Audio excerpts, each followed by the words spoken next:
Welcome everyone, and good morning, afternoon or evening to you all joining us from across the UK, Europe, Australia, Asia, Africa, the Middle East, the US, or wherever you are in the world. My name is Marianne Dutka and I'm the Product Marketing Coordinator for Sealite. I form part of our global marketing team. Thank you for joining us today. I hope you enjoyed the opening video courtesy of the NLB, who manage aids to navigation across Scotland and the Isle of Man. They have a fleet of maritime vessels helping to support mariners and their safety at sea. They are also responsible for a staggering 207 lighthouses that stretch across 6,000 miles of coastline. I am pleased to welcome our guest presenter, Captain Phil Day, Director of Operations at the NLB, and also the current chair of the IALA ARM committee. We also have Malcolm Nicholson, our Global Product Manager, as our host. This webinar is part 2 of our second series of webinars titled From Risk to Realisation. Today, Phil brings us a perspective from the NLB and he will share some insights and strategy that they use to drive their planning for their AtoN network. If you missed part 1 of the series, it is available to watch on demand from the Sealite website or our YouTube channel.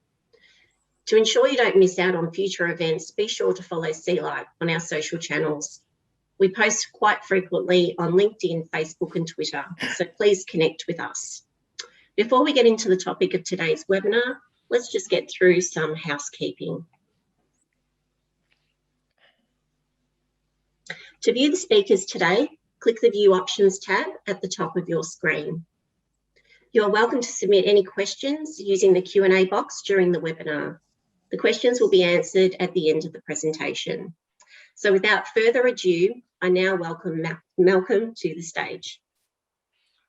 Thanks very much, Marianne. It's a pleasure to see so many familiar faces in the participants box. Welcome back to many of you, and also welcome to our new attendees. Phil Day, Captain Phil Day, what can you say about him? After spending 18 years at sea, culminating in command, he came ashore and took over at the NLB as Director of Operations, and then further took over the engineering and operations across the whole of NLB. I've known Phil since he started with NLB in 2007, and I've also had the privilege to work for him and under him at IALA and the Aids Navigation Requirement Committee. But Phil also spends some of his spare time, not that he has a lot, as a member of the Corporation of Trinity House of Leith, and is also a trustee of the Scottish Nautical Welfare Society. So welcome very much indeed, Phil, and I'll hand over to you for your presentation. Thanks very much, Malcolm. I'm just taking control of the screen. Right, here we go. We should be able to start from here. So, hello everyone, and welcome to this about 30-minute presentation. I'm going to go over for the next few minutes how the NLB provides our aids to navigation service and delivers the commitment of the United Kingdom government in Scotland for the SOLAS Convention obligations, delivering volume of traffic, degree of risk, aids to navigation. But that's for all users, not just SOLAS vessels, of course. The Northern Lighthouse Board, in this slide here, you can see we have this blue area for Scotland, and for historical reasons, the Isle of Man as well, which is down in the northern part of the Irish Sea. But we share the obligations around the British Isles with 2 other organisations, Trinity House, who looks after England, Wales, Channel Islands and Gibraltar, and Irish Lights for the whole of Ireland. And our role in terms of our operational role is all waters outside of harbour areas. And in terms of our supervisory role, it includes harbour areas. And we'll move on to the next slide. Okay, so the Northern Lighthouse Board, a little bit of history here. We were established in 1786, long before SOLAS and any international conventions, I suspect, ever in place. And obviously we have to operate with a historic provision of AtoN navigation behind us. But I'll go on to how we make sure they're relevant for today's world shortly. But we're headquartered in George Street in Edinburgh, and as my boss would say, this is our new headquarters. We've been there since 1832, but I assure you, behind this old facade, there is a modern building. And we're a public body. We're a designated a non-departmental public body, and report to the UK Department for Transport. And also we have reporting responsibilities to the Scottish Parliament under devolution regulations. And we'll move to the next slide. And just like many organisations today, we have a clear mission and vision statement. I'm not going to read these now, but just to show that they're there. And if you want to read them in more detail, you can through the recording as well, and pause slide by slide. We'll move on. But I wanted to focus here on our strategic focus. Six bullet points here. Really, our first aim: provide efficient AtoN navigation and response to wrecks and new dangers. But our second most significant aim here is to respond to the climate emergency, deliver net zero, and deliver our contribution towards both the UK and Scottish government's contributions towards net zero. We try and make use of our spare capacity and do commercial work, whether that's through the ships or utilising our facilities.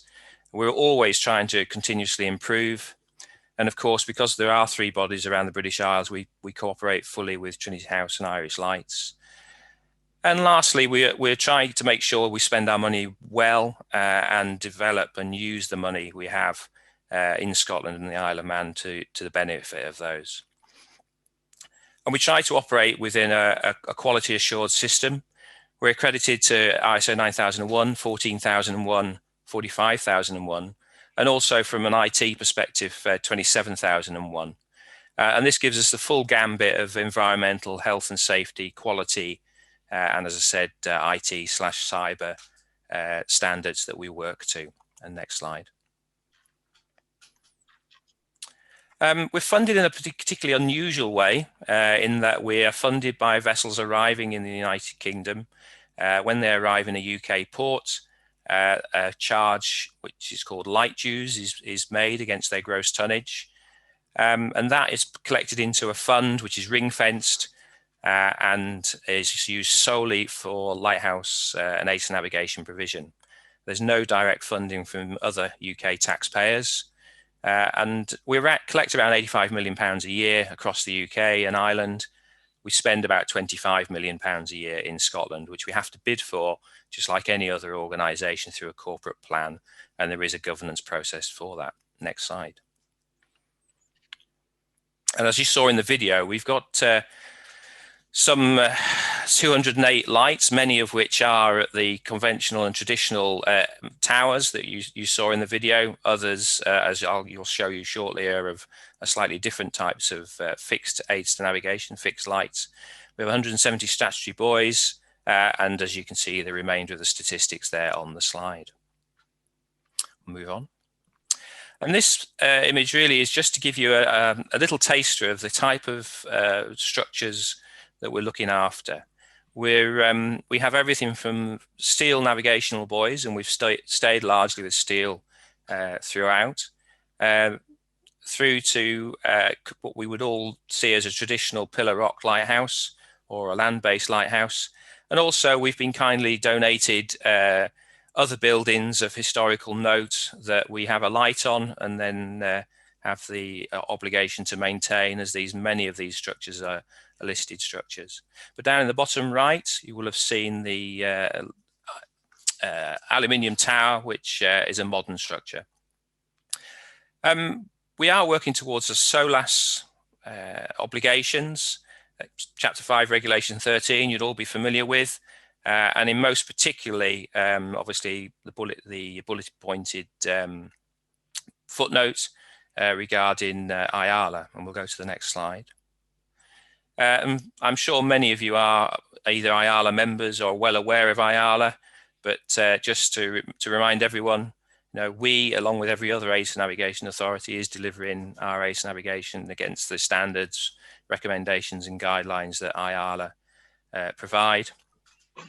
And our domestic legislation is the Merchant Shipping Act of 1995. It doesn't directly relate to SOLAS because it really replaces 1895 legislation, and the language is somewhat odd in relation to SOLAS. But nonetheless, this is the legislation that gives us our powers and obligations across Scotland and the Isle of Man. Next slide. So really getting to the meat of things now, how do we provide a risk-assessed ATON navigation around the UK, particularly as we've inherited a provision that was really developed in the Victorian era. And basically, our ATON navigation are evaluated every 5 years. We do a full in-depth analysis every 5 years of the volume of traffic and degree of risk around our shores. And as a response to this evaluation, we do alter our ATON navigation mix. We've closed lighthouses, we've built lighthouses, we've increased our buoyage fleet, altered ranges and sectors, and obviously introduced electronic aids as they've been developed. But all of this is developed through this risk-assessed ATON navigation review, which we conduct every 5 years, or if circumstances require. The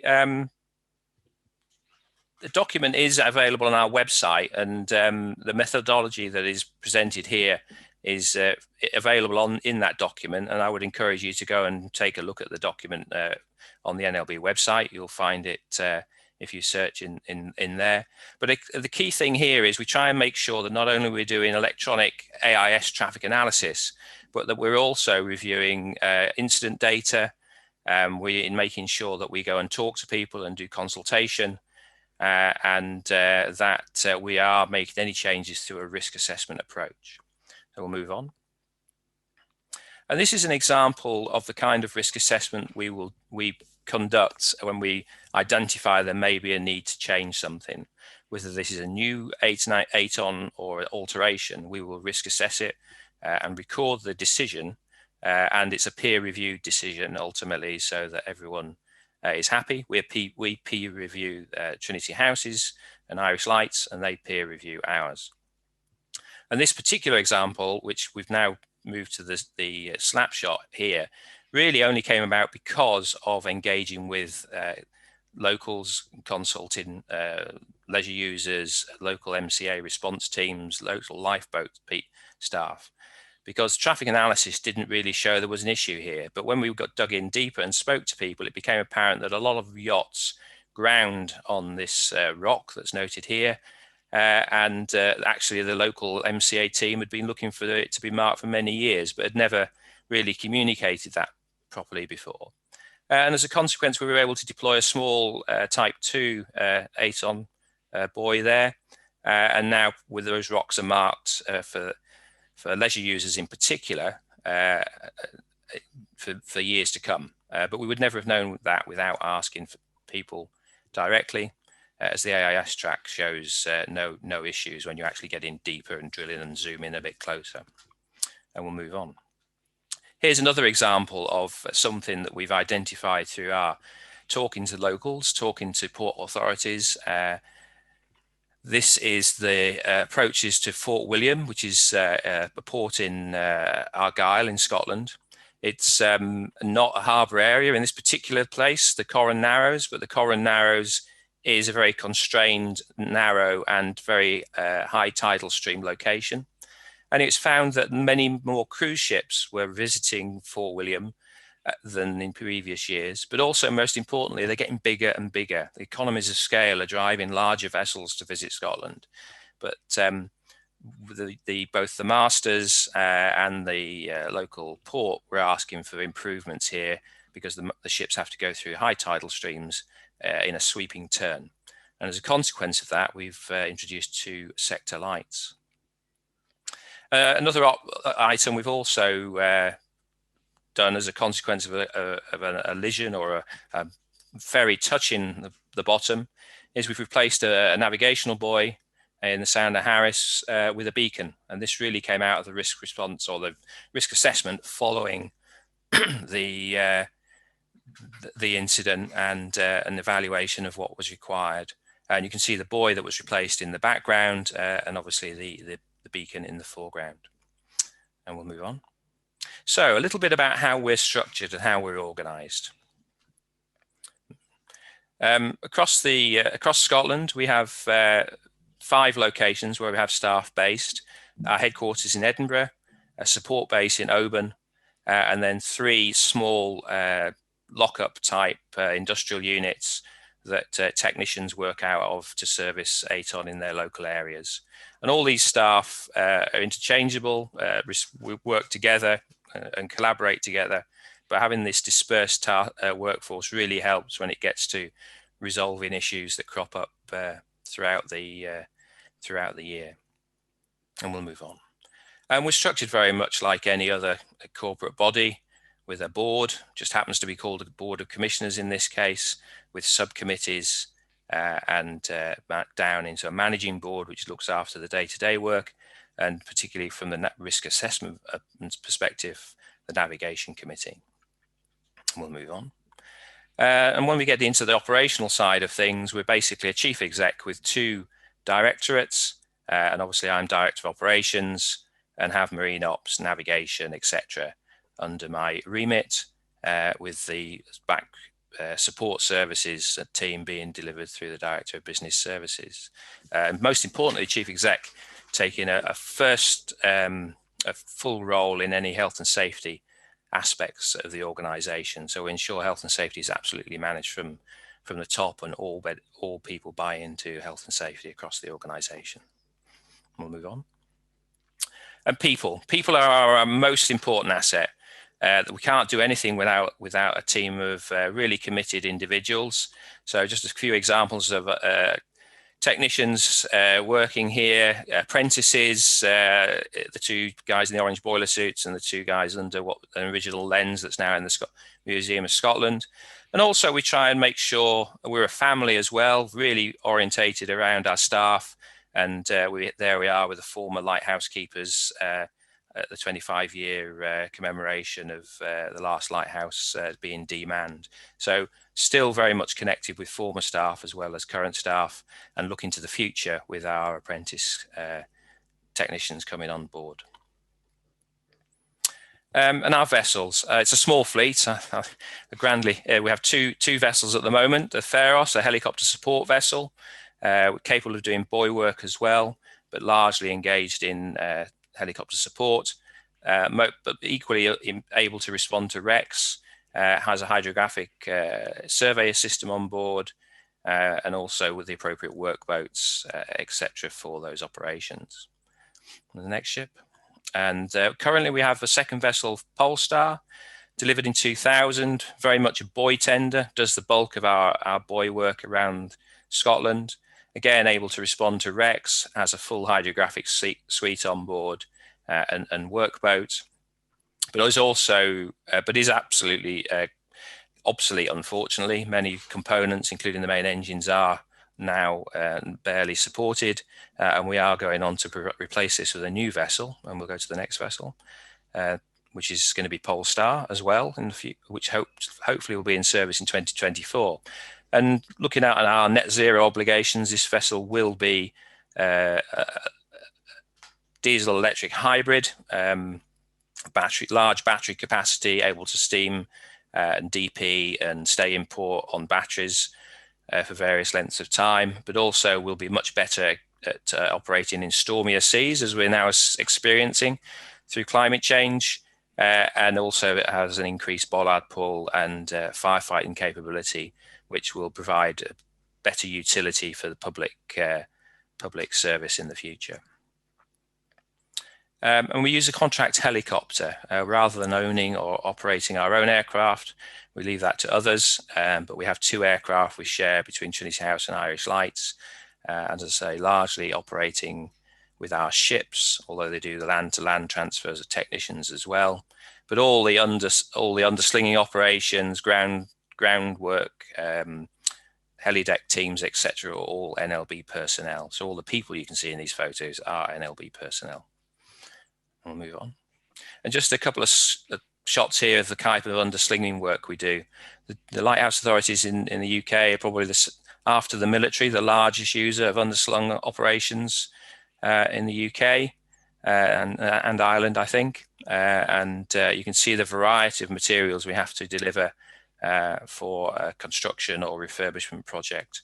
Significant amounts of sand, gravel, cement, machinery, etc. when we're trying to solarize or refurbish a light. And we'll move on. And most of this comes out of Open Base. Open Base is our sole support base on the west coast of Scotland in Argyll. As a buoy refurbishing facility, helicopter support and vessel berth that's available at all states of the tide, and also an engineering support team and a group of technicians work out of the base as well. There's been a base there since 1901, and about 15 years ago it was refurbished and modernised, and we have very good facilities here. But we did downsize from 3 bases to 1 to achieve that. And just a shot there of one of our steel buoys undergoing final assembly after blasting and painting. And we have a third share in GRAD, the GLA Research and Development Team, Malcolm's old outfit. We have a third share, basically, have oversight and share policy decisions for GRAD and benefit from their work. And just a few shots here of bits of work that they're doing. It's not only, as many will you know, about lights and raycons and things for us in the GLAs. It's also about looking to the future, autonomous vessels, EGNOS, PNT, etc. And we'll move on. So how do we, as the Northern Lighthouse Board, deliver our targets? And when we talk about, and we'll move on to the next slide, when we talk about availability targets, we mean the categorization of our AtoN navigation, which is part of our AtoN review. We categorize our lights, raycons, AIS, etc. at the time of AtoN review, and then we aim to deliver them to that standard or better, and we normally are better than that accordingly. A large bulleted list here, which I've got examples of as we move through. Marianne's doing a good job of keeping me up pace up here, but I do have quite a few slides. So the first thing we do is reliable and redundant engineering, and also with the environment in mind, sustainable engineering. Most of our lights are either mains powered or solarized now. We have small wind generators as well, which give us that sustainable and reliable power source. And then we have redundant systems. So the example of the 2 sets of lights here, that's a redundant system. If one unit fails, one double tier unit there gives us the range required. If that fails, we don't have to rush out and replace it, nor do we have to declare a problem. We switch on the other light, service continues, and we can plan a visit to sort out the problem in a little more time. We have regular refuels of our sites. Some of our more complex sites are still diesel hybrid stations, what we call charge cycle. And our vessel Theros with the helicopter will regularly refuel and restock water as well for living on at these stations for technician visits only. There's no lighthouse keepers, but for technician visits, we still have live on accommodation in many stations. And this is a key part of our maintenance regime, keeping them fueled and watered. And we'll move on. Planned maintenance is obviously a key part of what we do as well. We have an extensive planned maintenance regime, both planned preventative maintenance and condition-based maintenance as well, depending on the components and what we're dealing with. And these are just some shots of our planned maintenance system that show some of the longer term 10-yearly servicing and some of the things that we do on an annual or biannual basis. We'll visit our lights normally once a year. Some of the simpler lights we'll visit on a 2-yearly basis. And this is examples of the maintenance we conduct and how we record that maintenance and make sure it's done according to, and attached to this work system is all our risk assessments, health and safety information, method statements, etc., all available electronically to the technicians. We'll move on. And a few shots here. This is planned preventative maintenance of buildings. So we have around 80 stations that have masonry towers, and we conduct basically a 10-yearly refurbishment, repaint, and repair regime, and repair any cement rendering, etc., and repaint, and that is on a planned basis. Move on. But we also do condition-based maintenance. So where buildings are more made of more durable, more modern materials, we do an inspection. The technicians will go as part on their annual basis, and part of their job is to inspect the structure. And if they report degradation, we build that into our capital plan ultimately, and we will do then condition-based maintenance on a planned basis through the year.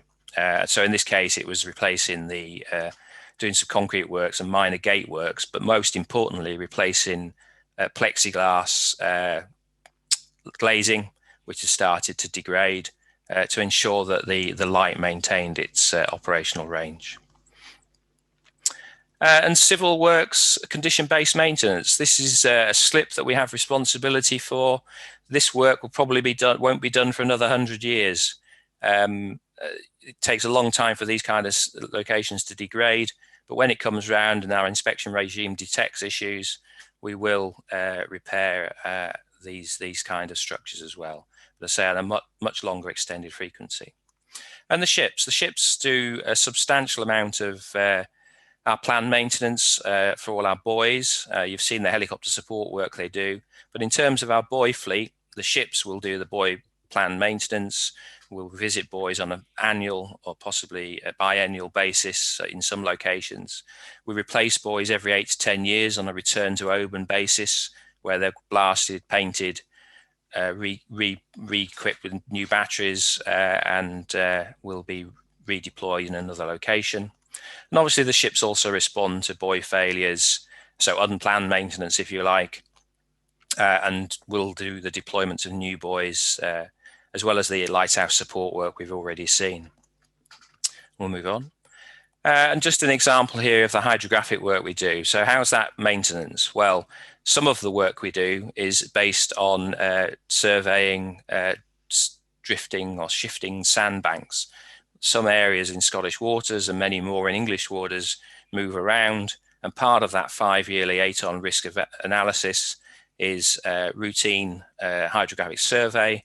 And if we find the banks have shifted, we'll move the buoy. And that may be on an annual basis if necessary. It depends on the bank and how the experience of how quickly it shifts. But also the hydrographic surveys are there for wrecks, new dangers, and for commercial work. We've got to keep our equipment up to date, deal with obsolescence and unreliable equipment as well, as a key part of any reliability process to ensure reliability. And this is an example of the Butt of Lewis, a mains powered station, which has been very much simplified with a very simple Sealite solution, again with a redundant solution, replacing a rotating rotating optic, which was not the heritage type, but a 1970s version with sealed beam arrays and mercury, with both issues that had to be dealt with. And another example, another lighthouse where we had some obsolescent equipment, but other parts of the lighthouse were still good. The power distribution, the power storage was good, but we had a fabric maintenance requirement, and also the generators in this instance were failing. So we did a smaller upgrade, still high cost because of the helicopter logistics that we have to pay for and account for in our capital, but nonetheless a relatively a smaller refurbishment, which will give another 15 years of life to this station before we do a major full refurbish And it also gives us more time to decide about what we want to do in terms of net zero approach to this station in particular. And again, another example, obsolete, redundant equipment. In this case, Mullikintyre, we did have the historic lens still in situ, but the decision was made to leave the lens in situ, take away the mercury, and that was the driver for decommissioning the lens, because we've got a program of mercury removal, and the lens is being covered, and we've now have this redundant, again, this redundant Sealite solution in situ in the light room, and obviously a whole range of fabric work that needed to be done around the buildings. Monitoring. So this is the last stop for preventing failures and also detecting failures. So all our fixed ACE navigation and many of our buoys are monitored, either through 4G connections, landline connection, or indeed some have SATCOM connections now. And we're looking for two things. We're looking for defects that have not stopped the light working, but will cause a problem in the future. And that allows us to spot them early, deploy technicians in a planned way to resolve the defect, and the mariner never knows about it. And also to detect failures. So to ensure that we detect failures at any time of the day, we use a shared resource in Harwich outside of office hours that monitors all of our lights, Trinity Houses and Islands lights as well, and will call out technicians as required, but also provide a notice to mariners should a light fail around the coast. This is a really key point of contact, and they take all calls. They're a single point of contact for the Coast Guard to tell us about other issues such as wrecks and new dangers, which we'll now come to. And we'll move on then, please, Marianne. So wrecks, the UK had some legislation in place already prior to the Wreck Convention within the Merchant Shipping Act, which gave the lighthouse authorities responsibility for dealing with wrecks in terms of their navigational danger before the Wreck Convention. And these powers allow us to go and identify, remove, mark, or indeed destroy a wreck if necessary. We would only do that if the owner doesn't deal with it, but it does give us the powers to resolve an issue if there is a real danger to navigation. We'll move on. But as many of you will be aware, there's also the Wreck Removal Convention now, and this expanded what our definition of wreck was to include things that were either parts of ships or floating ships and objects from ships, which you might think of things like containers, ropes, nets, etc., all now falling into the wreck definition, which was a new thing for the UK. Prior to that, these items were not designated as wreck, and we did not have a responsibility for them. We'll move on. And we have a responsibility now, as all governments do that are signed up to the Wreck Convention, of locating wrecks and marking wrecks. So we are now internationally obliged to do what we were doing domestically previously. Move on. And to achieve this, we have what we call our wreck response and criteria. We have done, again, risk assessed. And again, this document's available on our website. Risk assessed evaluation of the dangers of a wreck causing a navigational danger around the British Isles. And we've set up response criteria to suit. So as you might imagine, the Dover Straits and the shallow waters of the southern North Sea, we've got 6 and 12-hour responses. And in slightly deeper water and less hazardous water, but where there is navigational difficulties and constraints, we've got slightly longer 24-hour response. And to achieve that, all of the Lighthouse Authority ships for the UK and Ireland have an operational plan which ensures a distribution. And on the left of this slide, you can see a daily plot of the location of the ships and what we call response bubbles, but in effect, how far can they go in 24 hours? And therefore, are we covering our risk response area? And we do this analysis every day, and we have strict KPIs around that disposition, and we're constantly measuring and evaluating the fleet's disposition in terms of wreck and new danger. We'll move on. So what happens if a wreck occurs? And this is a real situation. On the left, the vessel called the Semfjord that sank in Scottish waters off the Pentland Firth. And this photo was taken from the ferry that first spotted it. There was no mayday, no distress. Sadly, 8 people passed away. This vessel was spotted bow up. The Coast Guard lets us know. We do an evaluation. We will do a very quick risk assessment to determine whether we believe the wreck would be a risk to navigation. And if it is, we will deploy our ship within the risk response criteria. So we'll get there as quickly as we can in essence, but in Scotland, largely it's within 24 hours is our risk response obligation. When we get to the site, we'll do a survey, we'll find the wreck. By the time we arrived at this particular instance, it had sunk.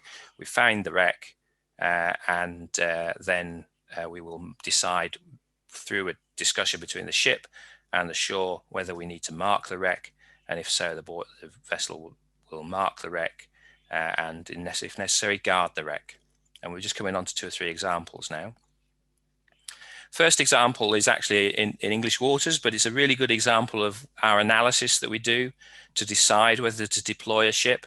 So the wreck occurs, small fishing boat. We look at the size of the vessel, the depth of the water, the location. We do this evaluation of the traffic around it, first at a sort of large scale, and then drill into what really passes in within 1 mile, and then also what drafts these vessels may be that are in and around it. And in this instance, we could decide that the GLA vessel could go, didn't need to absolutely rush to the scene. We needed to know where the wreck was ultimately and do a survey, but we didn't feel there was an immediate risk. So the vessel got there a couple of days later, surveyed the area, and again, once we determined what the clearance depth was, then we were able to say, actually, this isn't a danger to navigation. It's going to be charted, and that's sufficient. But this is a good example of, say, the analysis we do of the vessel traffic when we get a notice of a wreck occurring. We'll move on. Second example, and sadly this happens quite a bit around the UK, we get vessels just running up the rocks for various reasons. It's not to do with lack of aids to navigation, I can assure you. When the investigations come out, there's a whole range of reasons, whether it's fatigue or some other incapacity or lack of understanding of the ship's systems or whatever. But this particular instance, our vessel Pharos was in the locality, was able to respond to the distress, helped the evacuation of the ship, subsequently stood by the ship that was grounded until the salvors decided what they were going to do. The salvors took over and the cargo was removed. The vessel was patched up enough to float it to a dry dock, but sadly damaged enough that it had to be scrapped, and the remains of the ship can be seen in the bottom right image there, finally being chopped up and taken away, and rather ironically was removed by a sister vessel in its hold. The Semfjord, as an example I've already mentioned, but again, a vessel, we weren't in the locality on this occasion, we were advised of the wreck. Clearly a really serious incident, a floating vessel at that stage, a real hazard to navigation. We deployed our ship Pharos immediately. She arrived after the vessel had sunk, but we were able to immediately, very quickly locate the wreck, advise the mariner of where the wreck was. It was in pretty deep water, but the seriousness of the event meant that we continued to guard the wreck, and eventually we supported the operations to trying to establish the cause of the event and supported ROV operations with our vessel. And as we move to the last, and that was the last slide. So a quick run through the Northern Lighthouse Board's operations and how we operationally deliver our obligations under SOLAS. And thanks, Marianne, for keeping the pace up. No problem. Thank you, Phil. Absolutely fascinating, and moved on somewhat since my days there. We're open for questions now, everybody. You can find the Q&A box down in the bottom of your screen, and please feel free to ask questions. We do have a question from your old mate here, Roger Barker. It was very excellent presentation, Phil. Do you have any comment on how we balance making the best use of technology, particularly for mariners on the vessel, against providing AtoN for all mariners? For example, those who can and cannot see an electronic AtoN. Yeah, thanks, Roger. I think I know that's a pet. He knows that's a pet subject of mine, but we provide a service for all mariners. The SOLAS doesn't make any distinction when it comes to ACE navigation. It's just volume of traffic, degree of risk, and if that's yachtsmen in yachts or super tankers, we are obliged to provide ACE navigation for them. Days gone by, everyone used the same bits of kit, didn't they? They had a compass, a chart, their eyes, a pair of binoculars, later on a radar, but everyone had it, and that was nice and easy. The world is getting more complicated now, and we are having to expand our range of ACE navigation, but we do take account of all users when we're looking at our risk analysis of what AtoNs to provide. As we move to more complex autonomous shipping, I've no doubt we'll start looking to provide or augmenting what we already have using our physical aids as a base for other systems. So I have a sort of supplementary question to this, and I kind of know the answer to it. But how do you get your user feedback, your stakeholder engagement, so you can get the feedback and establish these new AtoN and what's going on? So 2 or 3 ways. So one thing is we have a standing consultation group that meets on an annual basis. And that's made up of many different maritime bodies. So we invite all ports and harbours in Scotland to attend. We have leisure user representative bodies, fishing operator representative bodies, Chamber of Shipping, etc., on that panel. And when we do our 5-yearly review, we reach out to them, and they in turn reach out to their membership. If we become aware of particular issues, then we will actually try and reach out to community councils or island communities as well, as needed. But the arrangement we have, that's the standing arrangement, works very well. Now we have a couple more questions here, and 2 very similar from 2 completely unrelated participants. What are your views on virtual aids to navigation? And do you use virtual AIS for instant digital wreck marking? So I'll deal with virtual ACE navigation that are sort of permanently deployed first.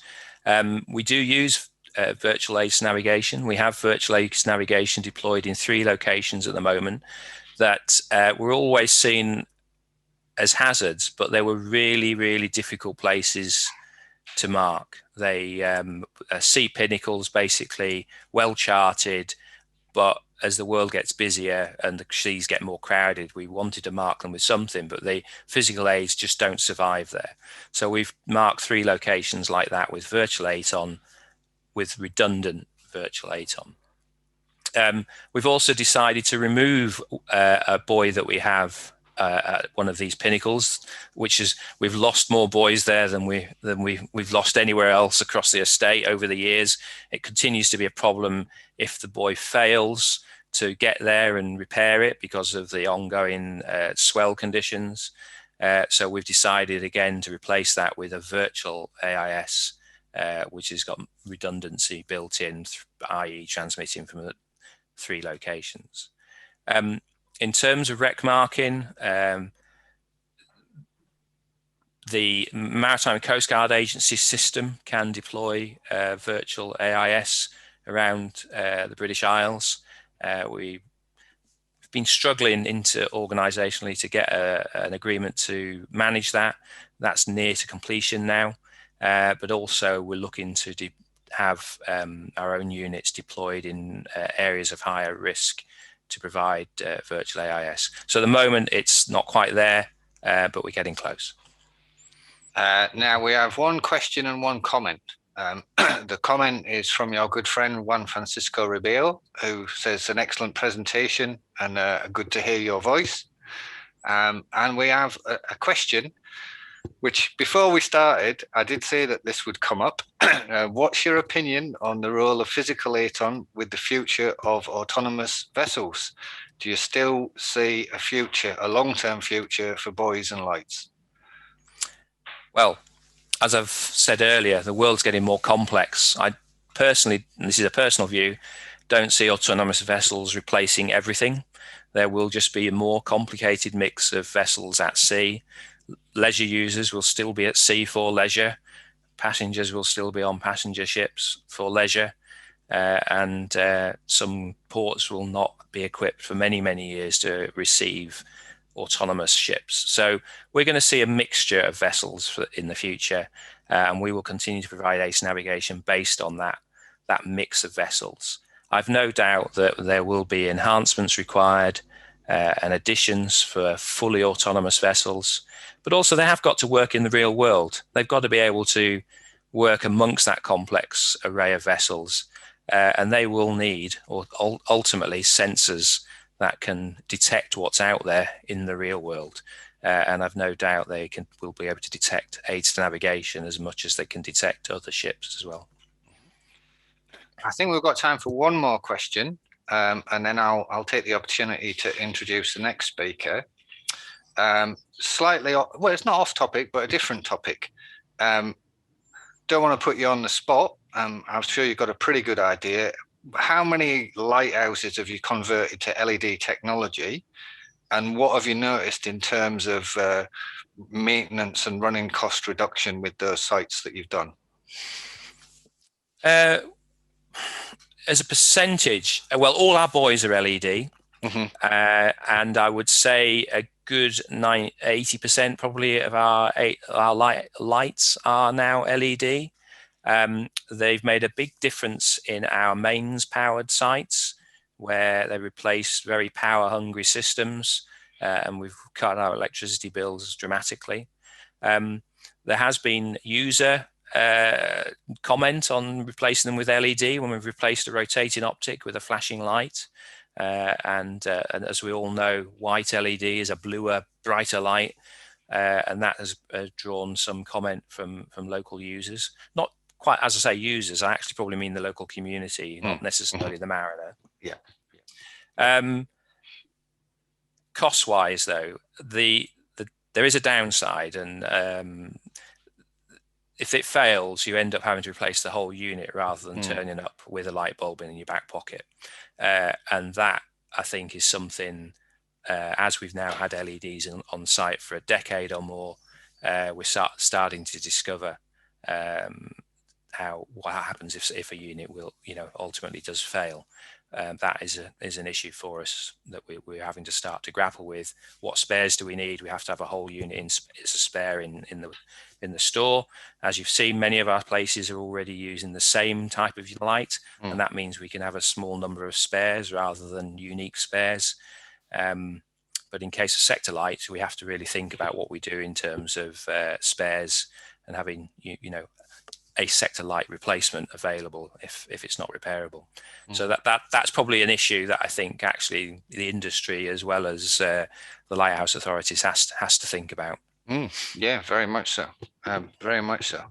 Thank you very much again, Phil. I'll just talk a little bit about this next fella who I know you do know, and he is on the call, so I won't embarrass him too much.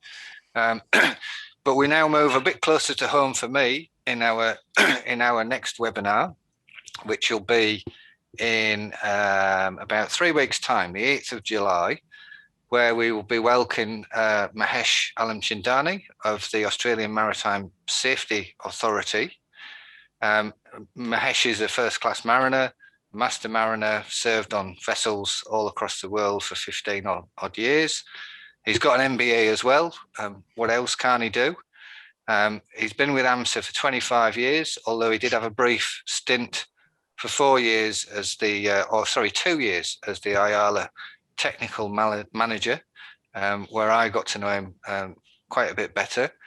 So very much looking forward to his presentation, and he'll be presenting on the navigation and services that AMSA provides in Australian waters and their outlook into 2030. And I believe there'll be quite a lot of parallels, although we're different sides of the world. I think there'll be a lot of parallels, certainly environmental sustainability. So I'm very much looking forward to welcoming Mahesh. So it only remains for me to say thank you very much again, Phil, for such a detailed and enjoyable presentation. And I hope to see you in person very soon.